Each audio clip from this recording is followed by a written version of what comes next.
Hey y'all, welcome back to my channel, The Tree Hugger. My name's Adia and today I'm so excited to share with you 3 juice recipes for optimal gut health. These recipes were put together using ingredients that have proven medicinal value and key components that will support your body's overall health. Now, I kept the ingredients in each recipe to a minimum, meaning these recipes are not only good for the body, but also good for your wallet. This video will walk you through each recipe step by step. However, if you are pretty new to juicing or you're just a curious mind in general, I highly recommend you download the free Juicing for Beginners guide linked in the description below. I created this guide with you in mind and I hope that it helps you start and level up your juicing skills. If you have any questions about what's in the guide, be sure to comment below so I can give you an answer. Now, let's get started on these 3 yummy recipes for gut health. For our first juice recipe for gut health, I'm going to be using 1 whole pineapple, 1 bunch of kale, and about a 3 to 4 inch piece of ginger. I really like ginger, so you can use less if you are not the biggest fan of ginger, maybe about 1 or 2 inches. Now, all of my produce has already been washed in baking soda and warm water. If you do end up downloading my free juicing for beginners guide, then you already know that it is so important to wash your produce before you juice. Vegetables and fruit can come into contact with all sorts of dirty surfaces, dirty hands, and even chemicals. Really just a lot of things that we do not want to put in our bodies. So washing everything thoroughly is key. As I was preparing for this video, like I do with all of my videos, I went ahead and just really researched my ingredients. And so as I was reading about ginger and its relationship to gut health, I learned some pretty interesting facts. Do you want to hear them?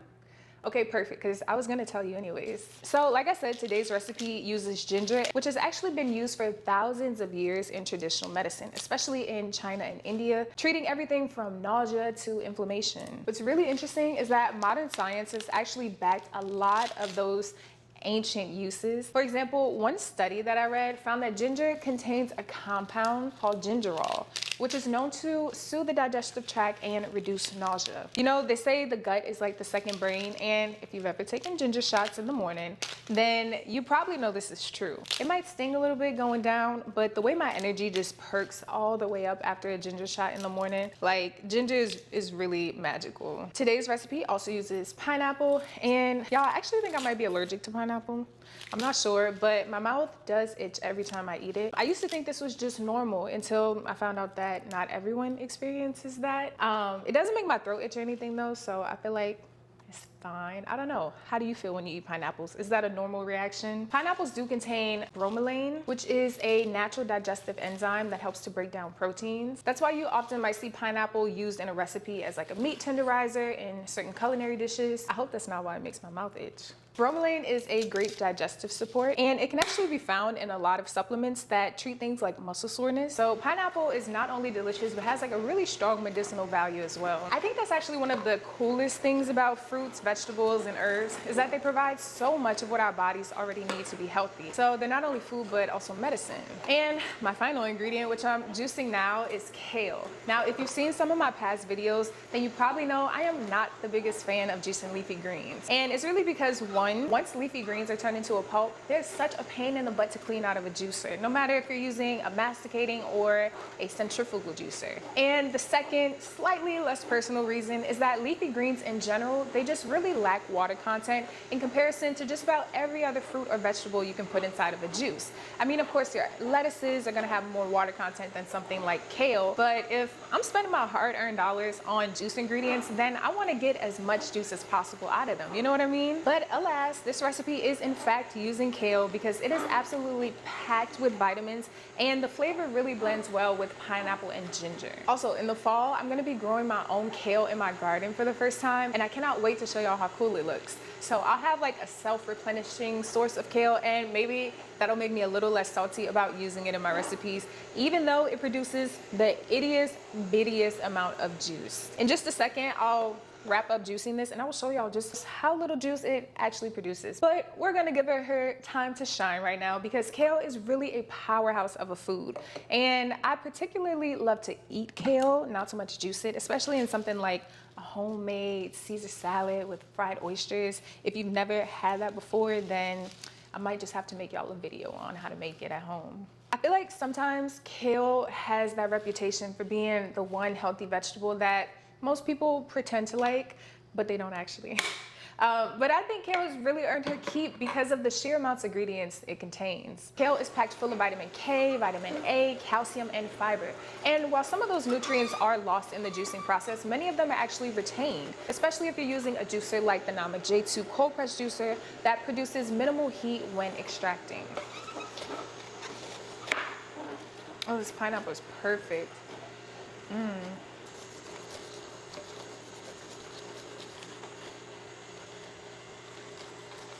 Y'all, sometimes I feel like I waste too much pineapple when I'm cutting it off like this, but like I don't want to put this inside of my juicer. Or even when I'm just eating like pineapple plain, I feel like there's just a lot of pineapple meat left on the outside. So if you have a better way to cut pineapple that doesn't like waste as much, let me know. Go ahead and comment below, please.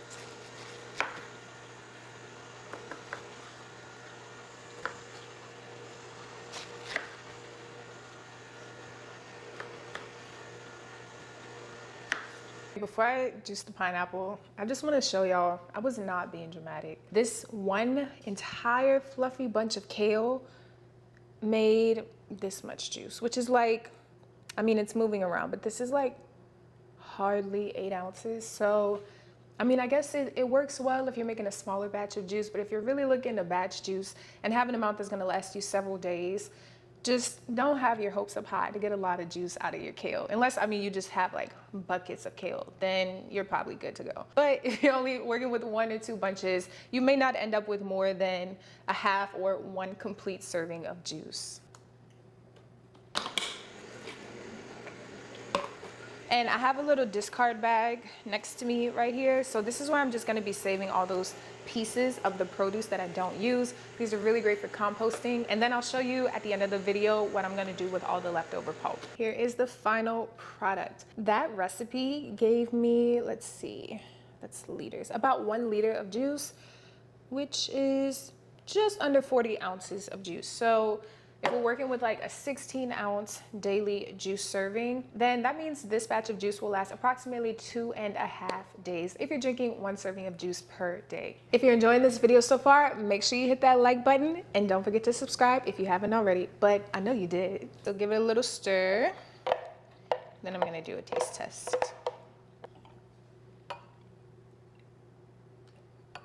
This is such a pretty rich color. I mean, the kale, she's small but mighty. This entire juice is being colored by just the kale.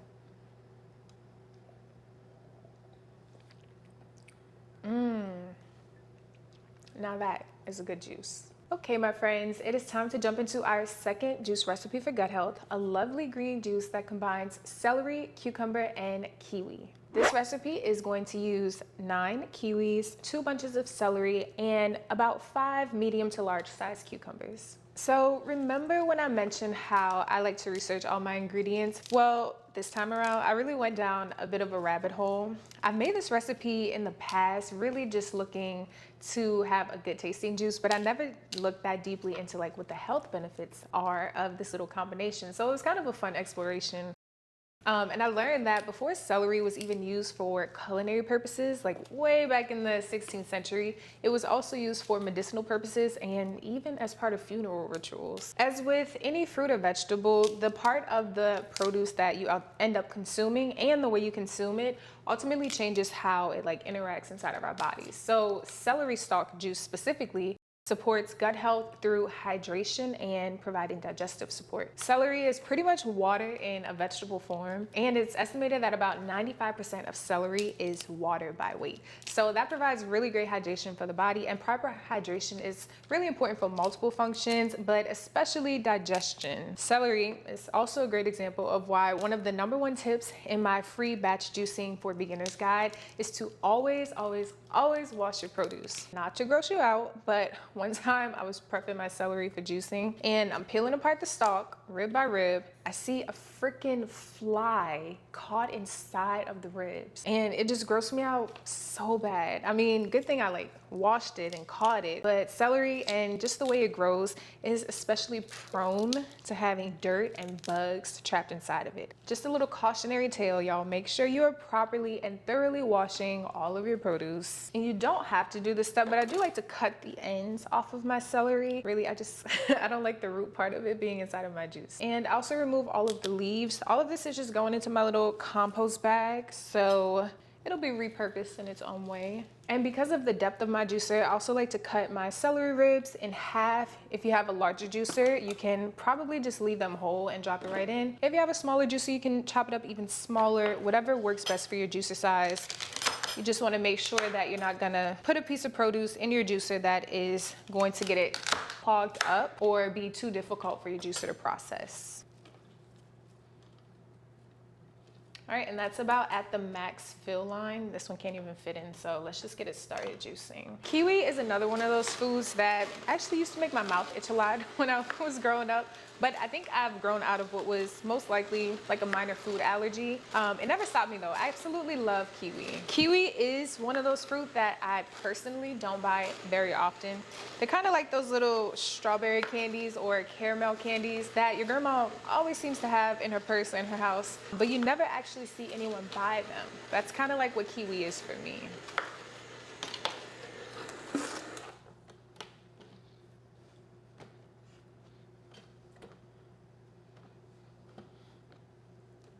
Okay, I'm just gonna wrap up cutting up my cucumbers. I'm gonna add in about 5 of them and just kind of quarter them so they can easily fit inside my juicer.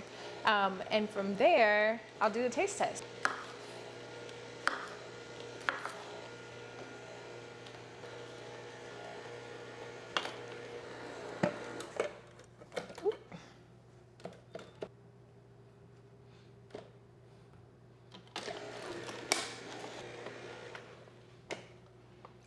Okay, I grabbed my little wine glass because you know the drill. No tree hugger juice video is complete without a taste test.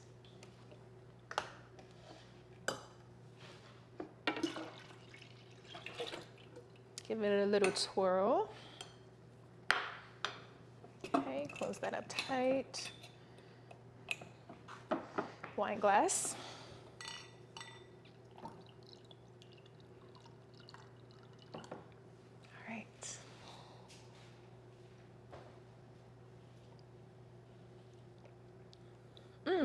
That's really good. This is a great balance of sweet with a little bit of tart. The cucumber gives it a nice, like, cool and crisp flavor. I would say if you're not a big fan of the cucumber taste, maybe only add in about 2 or 3 cucumbers, because I added in 5 and they were on the larger side. The cucumber taste definitely shines through in this recipe. All right, I'll see y'all in recipe number 3. Let's dive into this third recipe where we'll be working with 3 medium to large size cucumbers, about 15 small Granny Smith apples, and approximately, let's say, 10 limes. This is gonna be a super refreshing, crisp, and zingy, delicious juice. Basically, if like a cool summer breeze rolling off of the ocean were in a juice, this would be it. I originally came up with this combination because I really just wanted something that felt like summertime without being too sweet. I feel like cucumber really never gets enough credit. It's one of those vegetables that's just kind of always there. You know what I mean? Like, you'll find it on your sandwich, in your water, at the bottom of a side salad that you didn't even order at the restaurant. It's pretty much everywhere. So we might take it for granted, but it is actually a powerhouse when it comes to hydration. Cucumber is about 96% water by weight, and it contains these anti-inflammatory compounds that may help reduce bloating and support your overall digestive function. This recipe also obviously uses green apples, which are tart, but also have a slight subtle sweetness to them, and they're, in my opinion, very crispy, giving the juice a little bit of complex flavor. The green apples are gonna add in some of those natural sugars so that I'm not puckering my lips from all the lime juice in this recipe. Green apples, though, they are lower in sugar than most red apple varieties, and they're high in pectin, which is a type of soluble fiber that helps to regulate digestion, really promoting overall gut health. Typically, I would core my apples and just cut out the center with any seeds. Since I'm cutting these in half, I can just kind of pick out the seeds. However, given the size of these apples, I'm actually not going to cut around them to get the core out inside. I think they're also soft enough that my juicer can handle it on its own. While the apples are finishing up, I'm gonna prep myself about 10 limes. And I think I'm gonna use my citrus attachment that I got for the Nama J2 juicer to juice these limes. That way I don't have to worry about any of the bitterness from the peel ending up inside of my juice. The limes are really gonna give this juice a little bit of a zing. It adds a bit of tartness that really just brightens the overall flavor of the juice. In addition to adding to the flavor, lime juice helps stimulate digestive enzymes. So it really kind of gets things moving along in the gut, if you know what I mean. Hopefully that's not TMI for a juice recipe. All right, we are actually over the liter mark already, which this one maxes out at a liter. So I'm using my larger pitcher, which is not as pretty, but still functional. Right now, this is 1.75 liters of juice. Again, just combining all of my ingredients into one pitcher or one container so that when everything's all done being juiced, I can put it all together, give it a good mix, and ensure that the final product is a perfect balance of all the ingredients that I used. And briefly switching out my attachments this way. Okay. This is the citrus attachment that can be purchased separately for the Nama J2 juicer. It comes with 2 different reamers, and I'm gonna use the smaller of the 2 since I'm working with limes here.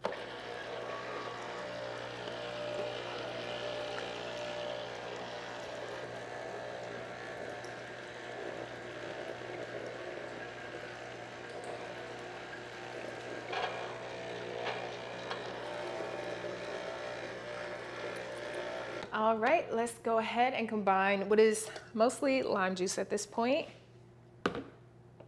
I guess I'm just now realizing these all ended up being like pretty green juices.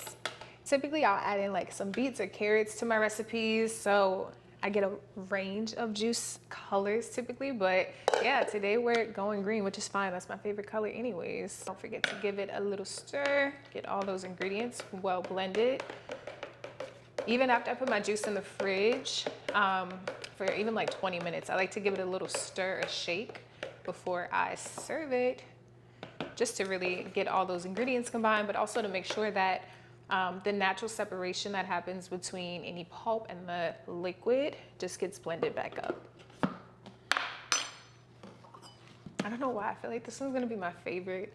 I love lime juice though, so maybe I'm biased. Let's see. What did I say? What did I say? This is the best one. It's bright and it's crisp because of the lime, but it's also super cooling with the cucumber, and the apple just kind of brings it all together with a little hint of sweetness. That's so good. If you're feeling sluggish or overheated, or you just want a little moment of chilling out, this recipe is your go-to. It's great for a summer day, and I highly recommend sipping this one slow, maybe with your feet up outside in the shade if the weather is nice. As promised, I'm gonna show y'all what I've been doing with all of the leftover pulp, and I'm really just collecting it in this Ziploc bag. It looks a little gross right now, but I promise there's a good reason for it. I like to take a little ice cream cube, or you can really just put these into like smaller containers if you have it, pop them in the freezer, and this is the perfect base for a healthy fruit or vegetable smoothie, or depending on what the pulp is made up of. I'll even use it sometimes to bake a cake with, which is a really good and delicious way to ramp up the flavor of your cakes.